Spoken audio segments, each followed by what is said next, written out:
Anyone who makes 3D jewelry models knows this problem. The text looks perfect on the screen, but after casting and polishing, it turns into unreadable mush. Welcome to the Art of Chahur channel. Today, we're going to create a conceptual ring called Eternal Flux, a wearable philosophy about the constancy of change. I'll show you how to place 3D text with mathematical precision using my app JewelCalc and put it all together in Nomad Sculpt. We'll break down the logic behind the calculations so that both your exterior and interior text always come out perfectly. Let's start with the basics. We'll jump into JewelCalc, where I'll generate the ring base I need. So, in the Tools section, we select Band Ring Builder. We'll take this profile with borders. Their depth and width are 0.8 millimeters. Let's set the parameters. I'll make the ring size 20 millimeters, the width 5 millimeters, and the thickness 2 millimeters. I click the Generate Model button. This ring appears. I'll export this ring in STL format. Now for the text. Again, in the Tools section, we now select 3D Text Generator and switch to the Along Curve mode. We'll start with the inside, so here we choose the ring inside parameter. An AI suggested the idea for the inscription to me. Here is what the text will be. In every end, a beginning.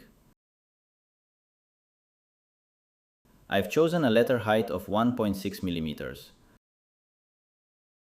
The size is 20 millimeters.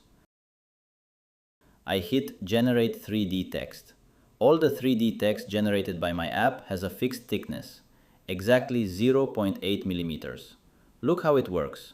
I set the text's inner diameter to the ring's size, 20 millimeters, and the text automatically positions itself so that 0.4 millimeters goes into the body of the ring, and 0.4 remains outside.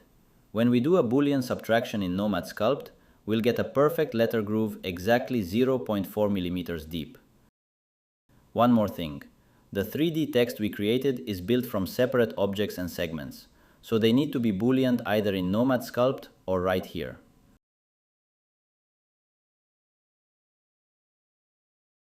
I click on the repair center and Boolean it all together so there are no separate pieces.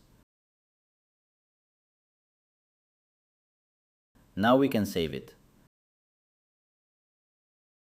But what if we want to run the text on the outside? For example, in the channel between the borders. Here we need to do a little math. Take a look at this blueprint I prepared for you. I hope you'll get the idea. In the image, you can see a cross-section of the ring showing its profile. The inner size of the ring is 20 millimeters. The thickness is 2 millimeters. The total outer diameter in this case is 24 millimeters. The border depth is 0.8 millimeters. So, the bottom of the channel has a diameter of 22.4 millimeters.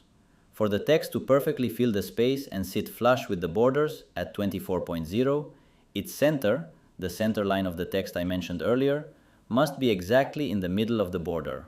Let's calculate. 24.0 minus half the text thickness from both sides, 0.4 plus 0.4. We get 23.2 millimeters. Basically, you can always subtract 0.8 millimeters from the outer diameter and it will be exactly right. Well, let's get back to the JewelCalc app. We enter a diameter of 23.2 millimeters in JewelCalc and select the ring outside mode. I'll increase the quality of the letters here with these sliders, and let's type the main outer inscription. The flux remains. It's the idea that change is the only constant in our lives. We'll make the letter height larger, 2.7 millimeters. Click on Generate 3D Text. Next, combine the letter elements in Repair Center and save this part of the ring in the STL format. Now we need to assemble all these parts in Nomad Sculpt. To do this, click Import in this menu, select everything we need, and click Open. Then I'll choose New Project. I'll change the matte cap for each element since that's how I work. Great. Next, to add a rough background under the text and get the right depth, I'll create a separate cylinder and rotate it 90 degrees. The cylinder will have an outer size of 23.2 millimeters, a hole of 21 millimeters, and a width of about 4 millimeters. I'll tap Validate and check the mesh. To apply a texture, we need a dense mesh, so I'll recalculate it using the voxel remeshing tool.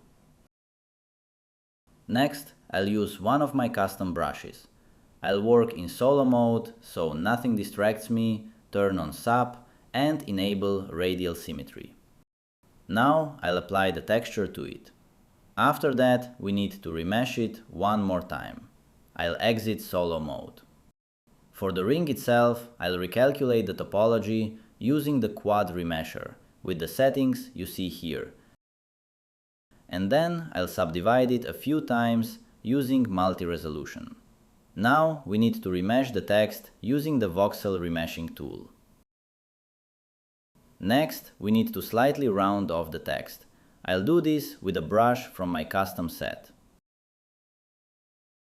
I want the text to go all the way around, so it needs to repeat twice to fill the entire length. To do this, I'll add a radial repeater to the text. At this stage, you could render the ring, but I'll skip that for now and move straight to preparing the ring for 3D printing. We need to merge everything. More precisely, do a Boolean union for the top text and a Boolean subtraction for the inner text. I always get lost in the scene menu because I still haven't gotten into the habit of naming my objects. So I'm always getting confused, trying to figure out exactly what I need to merge and what I need to subtract with. So do yourself a favor and get into the habit of giving your elements proper names. Alright, let's Boolean subtract the inner text.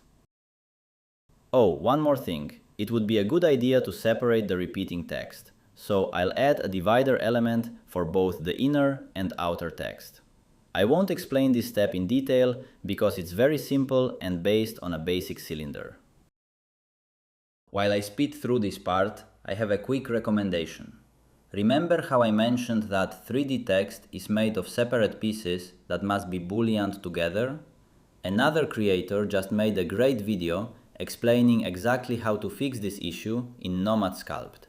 Such a crazy coincidence. I've linked it in the description. Definitely go check it out and drop them a like. Alright, it's done. And now let's Boolean union everything together. For subsequent 3D printing, we don't need this many polygons, so we need to optimize the ring. Let's go right here into MISC. For a ring like this, up to 100,000 polygons is more than enough. So I type 5% and hit decimate. Now we can weigh the ring in JewelCalc and find out its weight. By the way, together, both phrases create a complete cycle of understanding life. They complement each other perfectly, just as technical math complements the philosophy of our design. Of course, every manufacturing process and every casting has its own unique characteristics. But if you don't yet know the technical nuances of working with 3D text for jewelry, I invite you to my Patreon. In the Pro Tips section, I share my experience and basic rules regarding font thickness and depth. These can be a great starting point for your own experiments. There, you can also find various useful materials and 3D models of projects from my tutorials. All links are in the description below the video. Keep experimenting, create high-quality models, and I'll see you in the next videos.